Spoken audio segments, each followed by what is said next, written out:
Boa noite, amada igreja. Gostaria de compartilhar neste dia com vocês a porção da palavra do Senhor. Esses dias em que nós nos encontramos dito de quarentena, né? E eu gostaria de dizer coisas maravilhosas para os irmãos que têm tocado meu coração. Na última vez que eu compartilhei com vocês, eu tinha falado que eu estava começando a ler esse livro. E eu já o terminei.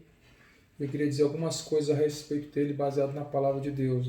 A Bíblia que Jesus lia, de Filipenses.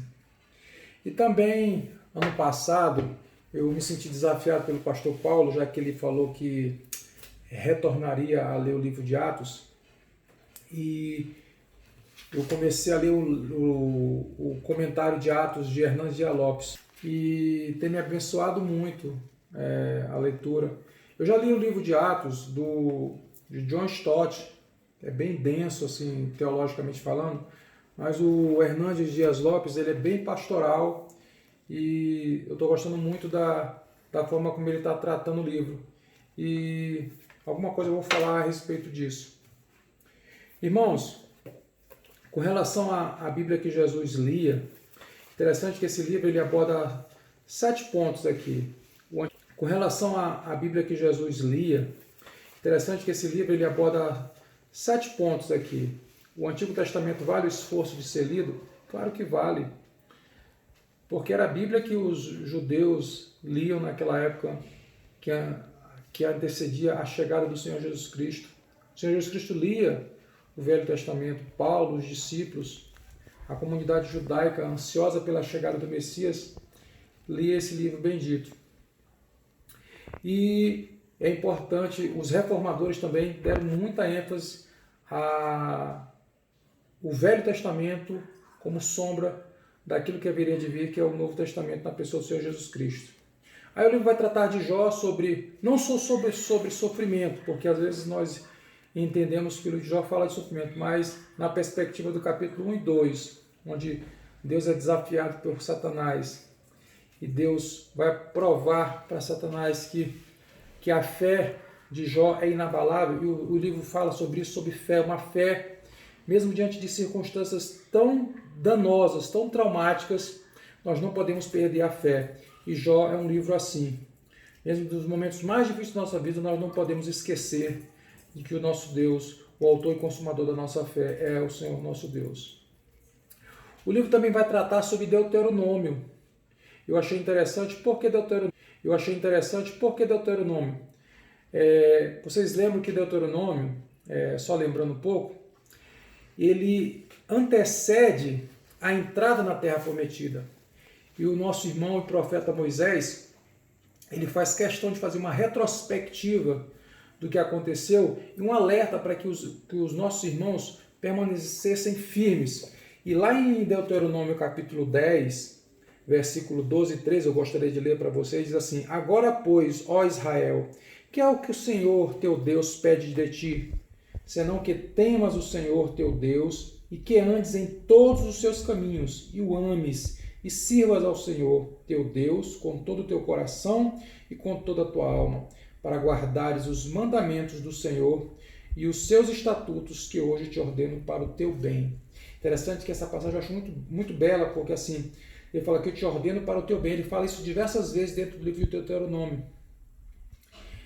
Preparando o coração e a mente daquele povo para desafios grandiosos, conquista de Jericó e de tantas cidades, da tão sonhada Terra Prometida. Hoje nós também, meus irmãos, temos desafios grandiosos à nossa frente e Deus nos conclama a retornar à palavra e sermos obedientes a Ele. Isso não mudou, certo? Talvez a perspectiva seja maior ainda, porque em nós hoje habita o Espírito Santo de Deus, nos ajudando nessa caminhada de fé e esperança e também muita certeza da vitória. Isso bem. Ele vai falar também dos Salmos. Eu achei interessante nesse livro, quando ele aborda os Salmos, tem, irmãos, pessoas que entendem os Salmos como livros cantados, é verdade, como cânticos, né? Mas aqui ele enfatiza a questão de orações íntimas de irmãos, né? que deixaram registradas as suas orações, e algumas delas muito profundas, suas reclamações para Deus, e louvores, adoração, mas de forma geral são orações de homens tementes que confiavam nesse Deus, e são orações que são modelos para nós, e forma de intimidade dessas pessoas para com o Senhor. Isso deve também nos estimular a essa forma de intimidade com o Senhor em profundidade. Nós devemos até, se possível, registrar isso, escrevendo, fazendo nossos memoriais de oração diante do Senhor. E nós devemos zelar pela oração, essa comunicação com o Senhor através dessa instrumentalidade que é a oração. Ele vai falar de Eclesiastes.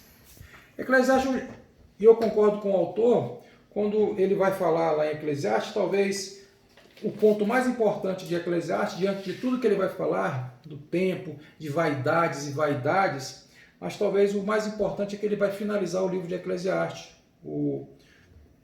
possivelmente Salomão. Ele vai dizer lá em Eclesiastes 12, versículo 13 e 14. De tudo que se tem ouvido, o fim é: teme a Deus e guarda os seus mandamentos, porque esse é o dever de todo homem, que foi o que nós lemos em Deuteronômio. Ou seja, novamente a palavra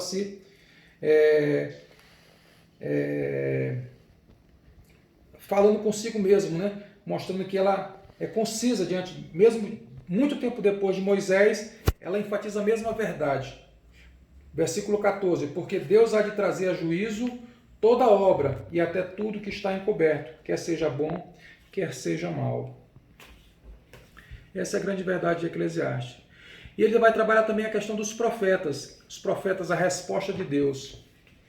Muitos irmãos, eu sei que às vezes leem os profetas, porque nós temos nas Escrituras aquele grupo dos grandes profetas, né? Isaías, Jeremias, Ezequiel e Daniel, e os profetas menores. Mas eles todos em si, nós enfatizamos muito o que os profetas dizem com relação ao futuro. E o livro traz à tona, é bem verdade, que as profecias de cunho futurístico, mas a ênfase do profeta é o agora. É como nós queremos assim, nós queremos mudança para o nosso Brasil, nós oramos para que a nossa nação mude, mas o clamor dos pastores, dos líderes, é para que a gente atue agora para que as mudanças no futuro aconteçam.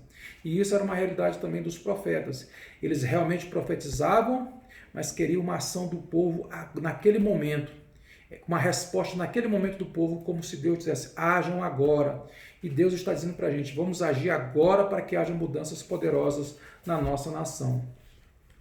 E um ponto que eu achei também crucial nesse livro, que é o último capítulo, ecos preliminares de uma resposta final. Qual é a resposta final do Velho Testamento? É o Senhor Jesus Cristo, é a vinda do Messias, é a vinda do Filho de Deus.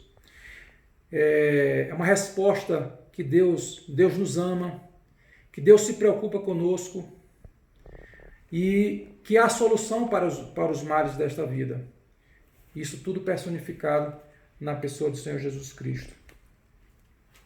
É interessante, irmãos, que essas questões preliminares me chamam a atenção, não isso não fala no livro, mas me traz a uma reflexão, porque o povo judeu, os fariseus, os saduceus, os escribas, eles tinham conhecimento do Velho Testamento. Eles estavam preparados para uma chegada do Messias. Mas por que eles não conseguiram ver em Jesus essa personificação das Escrituras no Senhor Jesus Cristo? E o livro de Atos, e aí eu entro no livro de Atos nesse momento, é interessante o diálogo que o Senhor Jesus Cristo tem com os discípulos no caminho de Emaús. Eles, depois que o Senhor Jesus Cristo tinha já padecido na cruz, havia rumores de uma ressurreição, mas aqueles discípulos no caminho, Jesus apareceu para eles no meio do caminho, e eles falaram com Jesus que eles derramavam todas as suas expectativas diante daquele homem que morreu na cruz. Então, e Jesus de repente ele fala para aqueles discípulos, honestos, a partir do Lucas 24, a partir do versículo 25, honestos e tardos de coração, para crer tudo que os profetas disseram. Porventura não convinha que o Cristo padecesse essas coisas e entrasse na sua glória? E começando por quem? Por Moisés, Deuteronômio lá, e por todos os profetas, explicava-lhes o que dele se achava em todas as Escrituras. É dele que as Escrituras falam. O Velho Testamento, ela vai apontar para esse momento grandioso de redenção, em que o Filho do Homem, o Filho de Deus, veio ao mundo para resgatar aquele que se havia se perdido, eu e você, meu irmão. Isso é motivo de festa para nós e a alegria do nosso coração.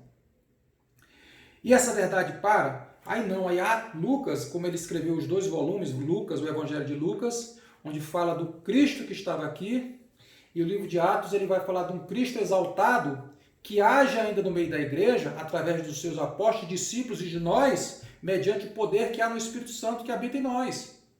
Essa é o clamor, é o ide do Senhor Jesus Cristo nos conclamando a avançar nessa conquista de toda a terra para o Senhor Jesus Cristo.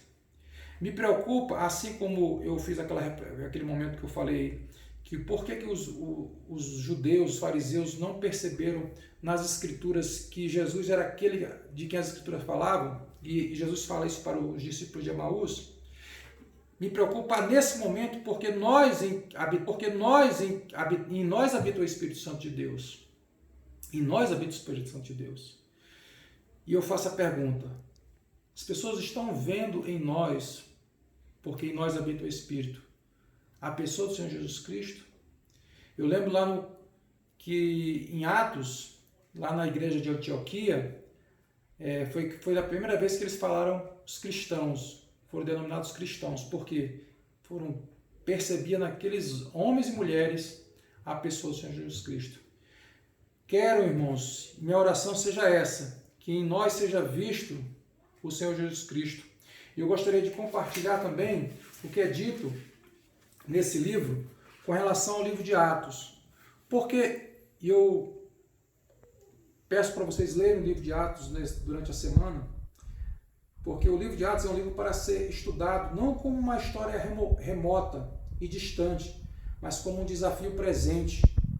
Os tempos mudaram, irmãos, mas Deus não mudou. Velho Testamento, Novo Testamento e hoje. As circunstâncias são outras. Pandemia, falta de emprego, doenças, enfermidades, mas o Evangelho é o mesmo. A forma de pregar pode ser repaginada, mas o conteúdo da pregação permanece inalterável. Não pregamos um Cristo que esteve vivo e agora está morto, mas o Cristo que esteve morto e agora está vivo, para a glória de Deus. Pregamos o Cristo que padeceu por nossos pecados, mas triunfou sobre a morte e desbancou os principados e potestades na cruz. Pregamos o Cristo que ressuscitou e está assentado no trono, governa a igreja e tem as rédeas da história em suas mãos. Pregamos o Cristo que voltará em glória para colocar todos os seus inimigos debaixo dos seus pés e reinar para sempre comigo e com você, com a sua igreja, porque nós estamos na palma da mão do Senhor e jamais seremos arrebatados dela. Amém? Oremos, ó Deus. Pai, nós somos gratos pelo privilégio que temos acesso direto a Ti. Abençoa, Pai, a Igreja Batista Independente do Planalto, Santo Deus, reunida nas suas casas, mas confiando, Santo Deus, na Tua presença e na Tua provisão, porque o Senhor tem cuidado de nós. Ó Deus, esses momentos de calamidade, nós clamamos pela nossa nação, no Brasil, Pai, essa nação tão querida por Ti e por nós, que é a nossa pátria. E queremos, ó Deus, que esse vendaval ele possa passar, mas passe, Santo Deus, de maneira diferente quando nós retornarmos com a perspectiva, Santo Deus, que o Senhor tem agido no nosso meio e queremos fazer diferença. Que nós não venhamos a faltar, Santo Deus, com aqueles que precisam e necessitam. Nesse momento eu te peço por nossos missionários, distantes e às vezes perto, que nós venhamos a ter a responsabilidade de contribuir, de mantê-los, ó Pai, orando também e mantendo financeiramente, Santo Deus. Que nós não venhamos esquecer desse compromisso, porque é o avanço do Teu reino, Santo Deus. É por amor a Ti que nós fazemos isso. E nós te agradecemos por esse momento, por essa palavra, que tocou o meu coração e eu tenho certeza que tocou o coração dos meus irmãos, para a honra e glória de Jesus. Amém. E a Aninha vai cantar um louvor para a igreja nesse momento.